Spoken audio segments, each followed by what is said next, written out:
Mela, Rumani, kapitlu 5, fejn Pawlu jitkellem dwar il-ġustifikazzjoni tagħna, kif għandna jgħodna bħala ġustizzjoni. Għalhekk billi konna ġustifikati bil-fidi għandna sliem Alla permezz ta' Sidna Ġesu Kristu. Li bih ukoll għandna dħul bil-fidi din il-grazzja li fija qegħdin u nifirħu fit-tama tal-glorja tagħna. Mhux hekk biss imma niftaħru wkoll bin-niket, billi nafu li n-niket inissar is-sabar, u s-sabar it-tama, u s-sabar il-prova u l-prova t-tama, u t-tama ma ġġenniex nisfu għax minħabba tal-Alla hija msawra fi qlubna l-Ispiritu Santu li huwa Krista. Għax meta konna bla saħħa, Kristu żmien imwaqqat miet għal ħsieda. Għax bil-kemm għal-raġel sewa wieħed ikun irid imut, ma raġel tajjeb jista' jkun wieħed ukoll ikollu l-ħila. Iżda Alla jirrikmanda lil ħabbat jew lilna billi meta konna għadna midimmin Kristu miet għalina. Aktar aktar mela billi aħna ġustifikati b'demmu u nkunu salvati mill-għada permezz tiegħek. Għax hekk meta konna edewwa konna nsewwin ma' Alla bil-mewt ta' Ibnu, aktar u aktar billi aħna nsewwin nkunu salvati bil-ħajja tiegħek. Mhux hekk biss imma nifirħu wkoll f'Alla permezz ta' Ġesu Kristu li bih aħna istarġajna ħabbibna miegħu. Għalhekk bħalma bil-bniedem wieħed id-dnub daħal fid-dinja u l-mewt id-dnub. U hekk il-mewt għaddiet għal kull bniedem għax kollha dinbu. Għax tal-liġi kien id-dnub fid-dinja. Iżda d-dnub mhuwiex magħdum meta m'hemmx liġi. Madankollu l-mewt ħakmet minn Adam sa Musa ukoll fuq dawk li ma dinbux bid-dnub bħad-dnub ta' Adam li hu xbija ta' dak li kellu jiġi. Iżda mhux bħal ħtija hekk ukoll il-lotja. Għax hekk permezz tal-ħtija ta' wieħed ħafna mietu, aktar aktar il-grazzja ta' lotja bil-grazzja, mogħtija permezz ta' bniedem wieħed Ġesu Kristu xterdu fuq il-ħafna. U mhux bħalma kien mill-wieħed li dineb, kien hekk mill-lotja. Għax il-ħaq ta' wieħed ġab il-kundanna iżda lotja li ġiet minn ħafna ħtijiet ġabet il-ġustifikazzjoni. Għax hekk mill-ħtija ta' wieħed il-mewt ħakmet permezz ta' wieħed. Aktar u aktar dawk li jieħdu l-kotra tal-grazzja u l-għodja tal-ħaq jisaldu fil-ħajja b'wieħed Ġesu Kristu. Għalhekk bħalma bil-ħtija ta' wieħed waqgħet il-kundanna fuq il-bnedmin kollha, hekk ukoll il-ħaq ta' wieħed waħdu il-għodja ġiet fuq il-bnedmin kollha bħala ġustifikazzjoni ta' Alla. Għax bħalma bin-nuqqas tal-ubbidjenza ta' bniedem wieħed ħafna saru mid-dinfin, hekk bl-ubbidjenza ta' wieħed il-ħafna isiru ġusti. Iżda liġi ndaħlet biex doktor il-ħtija, imma fejn id-dnub kotor il-grazzja kotrot wisq aktar. Bħalma dnub salta fil-mewt, hekk ukoll il-grazzja saltat permezz tal-ħaq. Għal-ħajja ta' dejjem Ġesu Kristu. The great and glorious Reformation was the greatest revival since the day of Pentecost. There was probably, arguably, more activity of the Holy Spirit in the earth at the time of the Reformation than there had ever been since the day of Pentecost. It was a time of the sweeping away of the benightedness of what are called the Dark Ages. It was a day when a discovery was made of great biblical eternal truths. However, the time of the Reformation throughout Europe was a time of great illiteracy. The continental reformer, the German Martin Luther, was keen to preach to all sections of society, and he put particular emphasis on preaching simply to those of little or no education. Luther devised 5 watchwords, which by Lord's Day he would have the people recite as they counted those watchwords off on their fingers. Scripture alone, grace alone, faith alone, Christ alone. And to God alone be the glory. Well, I want to preach this morning a little to you concerning faith alone. Justification by faith was the forefront of the great and glorious truths rediscovered and rearticulated at the Reformation. Martin Luther wrote, "This doctrine is the head and the cornerstone. It alone begets, nourishes, builds, preserves, and defends the Church of God. And without it, the Church cannot exist for 1 hour." In the days of his own spiritual searching, a statement from the Scriptures came into Luther's mind with great power. "The just shall live by faith." In fact, that statement is found no less than 4 times in the Bible. In Habakkuk 2:4, in Romans 1:17, in Galatians 3:11, and in Hebrews 10:38. The just shall live by faith, or in one instance, the just shall live by his faith. The most vital importance of truth that a preacher could put before you this morning is that you need to be saved by faith, and thereafter you need to live by faith. Salvation by faith touches the plague spot of universal soul disease. It recognizes, it deals with the deepest need of man, regardless of his customs, clothing, or language. Salvation by faith is equally necessary by all, whether they are learned or uneducated, wealthy or poor, old or young, civilized or barbarous. To hear of the Saviour's life, death, and resurrection, and to believingly respond to the invitations within the gospel, is to entrust one's self to and to believe in the Saviour. That's the universal need of all within the human race, because sin, which eternally condemns and damns, is the universal condition of the human race.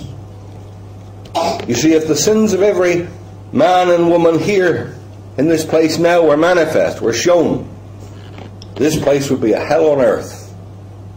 This place would be a sewer right now. And these sins, yours and mine, they eternally damn, as truly as fire burns and as water drowns. And they will drag us down at the last into a hell that is eternal misery without mercy, sorrow without succor, crying without comfort, torment without ease, unless a great panacea, a powerful remedy, is found and applied. Well, thank God, there has been a soul-saving, life-imparting remedy. The broken law of Sinai roars, "Die! The wages of sin is death." Now, I had a Christian girl as my secretary for over 20 years in England, and I said to her one Monday morning, "What did your preacher preach on yesterday morning?" She said, "The wages of sin is death." I said, "What did he preach on in your second service?" She said, "The wages of sin is death." I said, "What a pity he bothered to waste his money on petrol driving to your church, if that's all he could tell you. The wages of sin is death, that's the truth. But the just shall live by faith." That's the gospel. You don't want to eternally perish, do you? You surely don't want to eternally dwell in the realm of darkness and comfortless and hopelessness. Well, bless God, you need not. I want to state this morning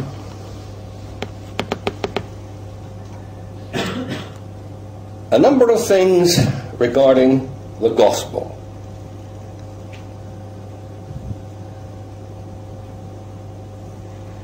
Three things about saving faith. Firstly, I want to tell you that saving faith is not natural. It is supernatural. That is, it does not come from within us, within our depraved, benighted, fallen creatures that we are. But it is from without. It is the gift, is saving faith, of a gracious God. Faith comes from grace. We read in Paul's epistle to the Ephesians, chapter 2, verses 8 and 9, "For by grace are ye saved through faith, that not of yourselves. It is the gift of God. It's not of works, lest any man should boast." Faith comes from grace. Faith is a spiritual act, and it would be impossible from a soul quite spiritually dead. It is the gift of God. Faith is not meritorious. Salvation is not a kind of reward of faith. Faith, which is the gift of God, is part of the salvation which Almighty God in His goodness and by His graciousness gives to us. The second thing that I want to state about saving faith at this time is this: that firstly, initially, it results in a trembling. We read in the epistle of James chapter 2 and verse 19, "Thou believest that there is one God, thou doest well. But the devils also believe, and they tremble." When God in grace takes hold of a sinner and begins regenerative dealings with them, whether they're 7 years old or 77 years old, they tremble. They shudder. When the sinner, the individual sinner, trembles at the thought of his or her personal sin and uncleanness, also at the thought of the goodness and holiness of an outraged Almighty God, then there is great hope for that sinner. One of our great hymn writers, a Scotsman, wrote a hymn which has these words: "I once was a stranger to grace and to God. I knew not my danger, I felt not my load. Though friends spoke in rapture of Christ on the tree, Jehovah Sekendhu," that means the Lord who is our righteousness, Jehovah Sekendhu meant nothing to me. When free grace awoke me, thy light from on high, then legal fears shook me. I trembled to die. No refuge, no safety, in self could I see. Jehovah Sekendhu, my Saviour must be. I was preaching in Lithuania on one occasion, and I had an interpreter who was an extremely bright individual. She was Director of Personnel of the University of Klaipeda, and she was also legal advisor to the Klaipeda. I'm trying to you to understand she's a particularly bright individual, Gita. And Gita was interpreting for me. And I said something there in the church in Klaipeda that night, which I said to you a few moments ago. When Almighty God takes a dealing with a soul, regardless of their age, He brings them into great conviction and concern regarding their sin. And they shudder at the thought of the consequences of their sin.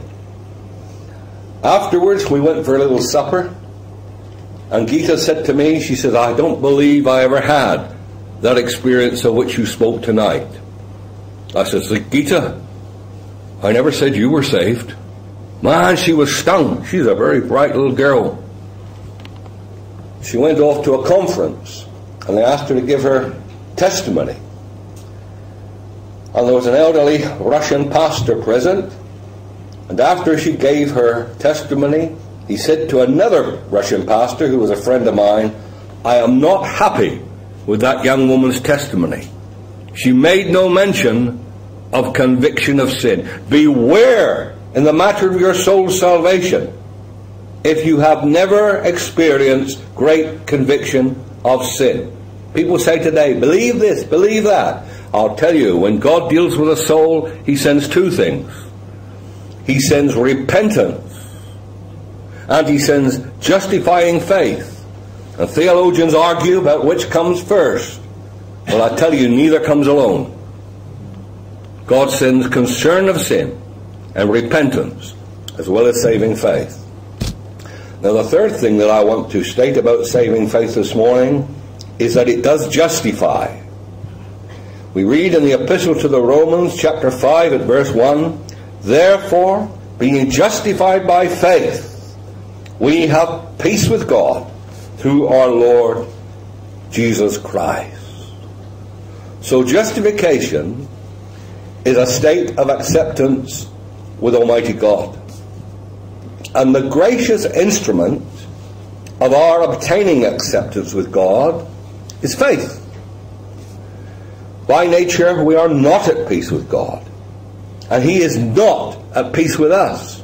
Now, there's some funny people now go around with a Christian profession saying to people indiscriminately, "God loves you, God loves you, God loves you." My Bible says God is angry with the wicked every day.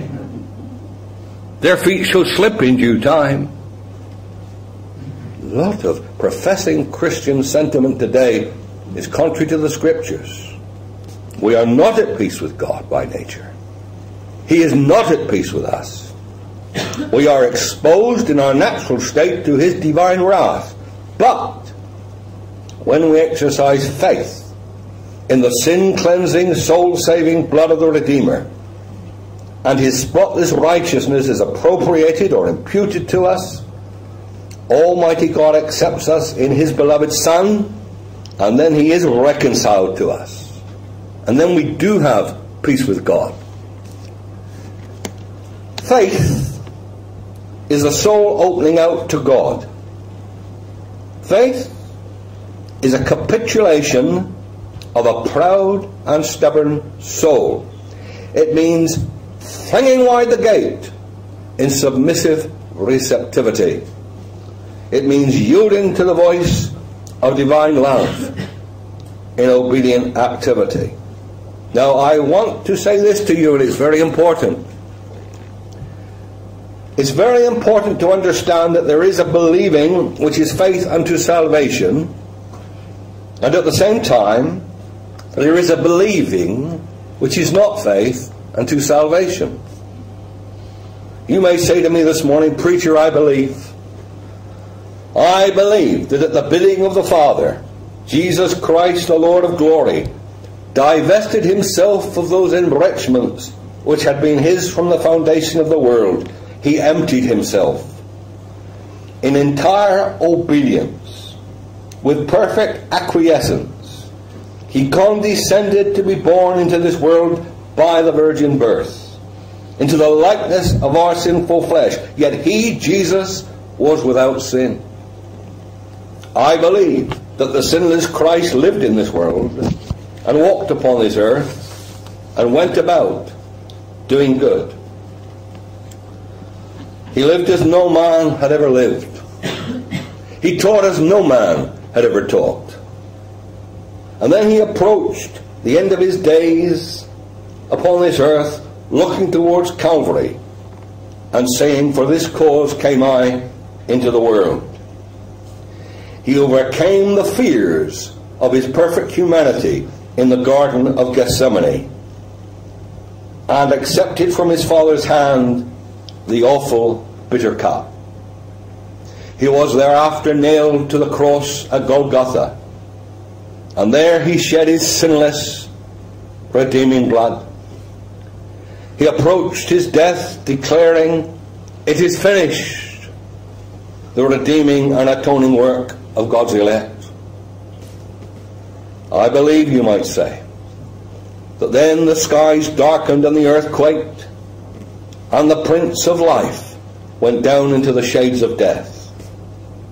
He was thereafter laid in the tomb of Joseph of Arimathea. But on the third day he arose by the mighty power of God. God raised him, Jesus, from the dead. And I believe, you might say, that thereafter he was seen to ascend to God's right hand, where he ever lives to make intercession for his people.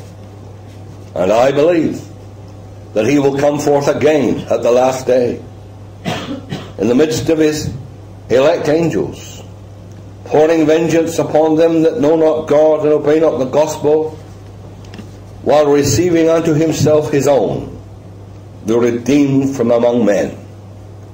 I believe all that, you may say. Well, I want to tell you, friends, you may believe all the facts about Christ that I have just articulated, and more besides, and yet not be justified by faith. It may only be an intellectual belief that you have. It's probable that the devil believes all that Christology that I've just articulated. Yes, there is a believing that is not faith unto salvation. Saving faith is an entrustment to oneself as the Saviour, the Lord Jesus Christ. And that is implied in the scripture which declares, believe on the Lord Jesus Christ, and thou shalt be saved. A tall house caught fire, and it was thought that all of the occupants of the house had been saved, when to the horror of would-be rescuers and spectators, two little children appeared at the building's topmost window. The staircase in the building was a roaring furnace. All means of getting out to the endangered children was cut off. What could be done?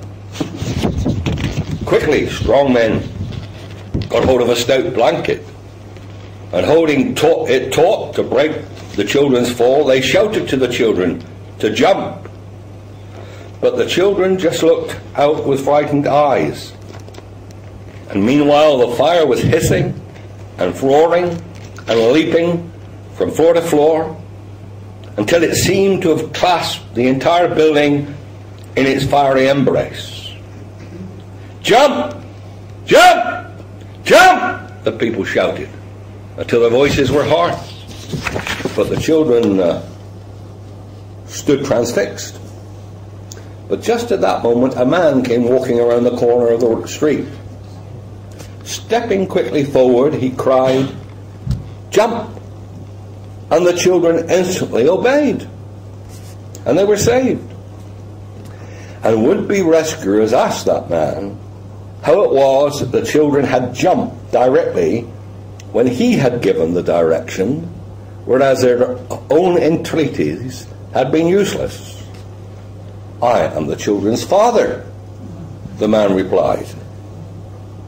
What was it that saved those children? Blankets? Hardly. Obedience? Not altogether. It was faith in their father that led them to trust his word. It was through faith, you might say, they were saved. Believing in their father, having confidence in him, they were enabled to believe on him. You see, the faith that saves is the faith that believes on and not merely in. The greatest cry that the human soul can put forth is this: what must I do to be saved? You need to be saved. You need to be saved from the penal consequences of your sin. And you need to be saved from the moral power of your sinfulness. That is, you need to be saved from all that's gathered up in the word hell and all that is gathered up in the word self. You are a creature. Your first duty is to love and to obey God, but by nature you utterly fail. You are as one stricken with a foul disease, the leprosy of sinfulness. You need to be saved, friend. You need to be saved from the foulness that pollutes you and from the bondages which you yourself are powerless to break. Someone wrote, your sins, they are many. Their stains run so deep. Useless the tears of remorse that you weep. Your tempers are fitful. Your passions are strong. They bind your poor soul. They force you to do wrong. Well might you cry, what must I do to be saved? Well, let me tell you that the belief, the faith that saves, is faith in a person.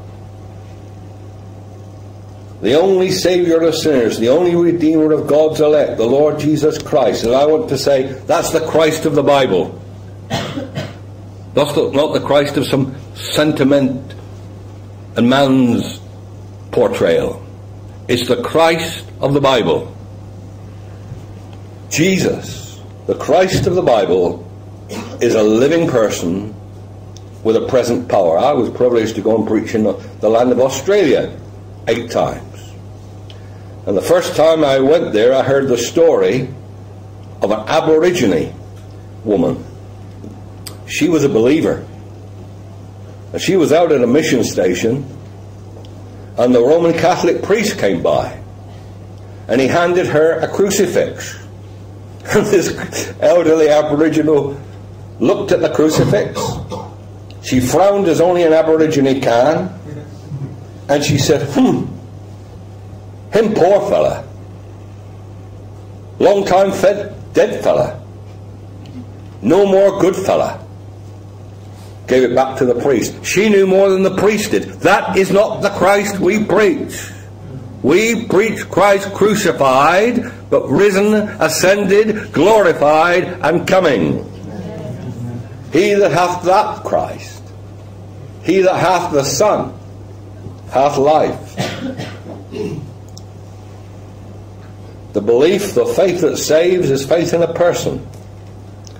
And let me say that the belief, the faith that saves, is faith with the heart. Minds believe doctrines. Hearts trust in a person. Now, I was a pastor for 9 years in England of a church founded by John Bunyan in 1672. And while I was a pastor there, I took a public stand in 1982 against a visit to England of the Pope. It was the first planned visit of the Pope to England ever. And the local newspapers came out and attacked me, and savagely attacked me. And all around me people were pointing me out and talking about me. There's a woman in my church, she said, you're all the talk of the Black Horse. That was the local public house. Well, the psalmist David says, I was the son of the drunkard. So that didn't worry me very much. What they talk about me in the Black Horse today. I told her they'll talk about you there next week.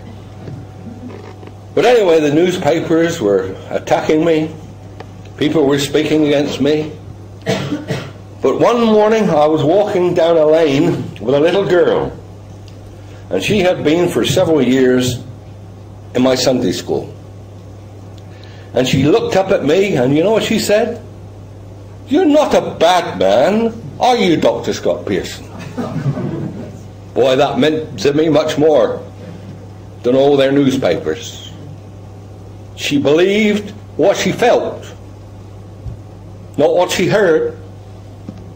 Minds believe doctrines, I tell you. Hearts trust in a person.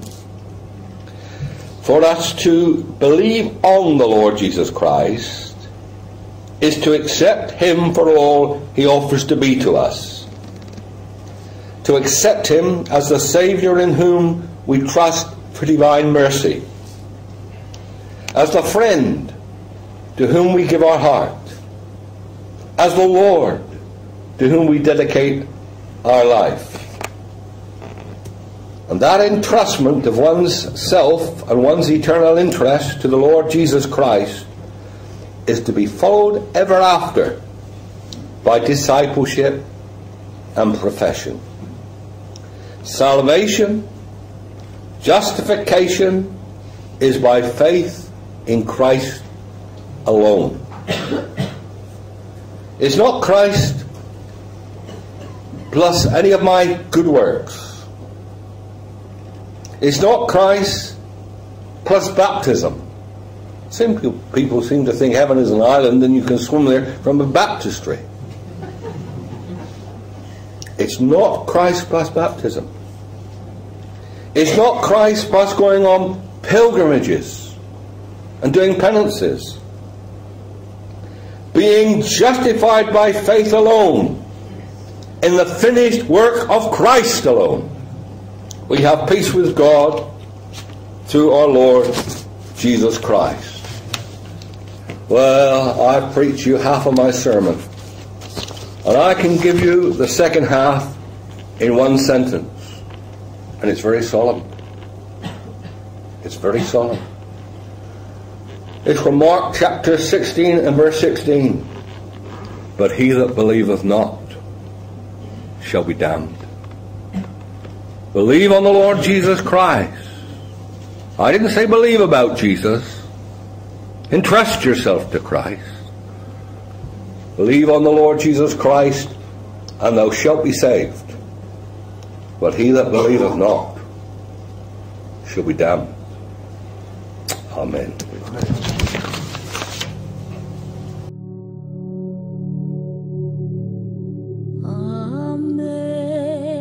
Amazing grace, how sweet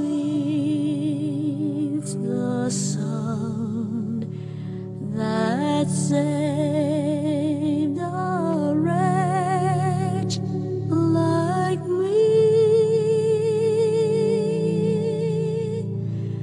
I once was lost, but now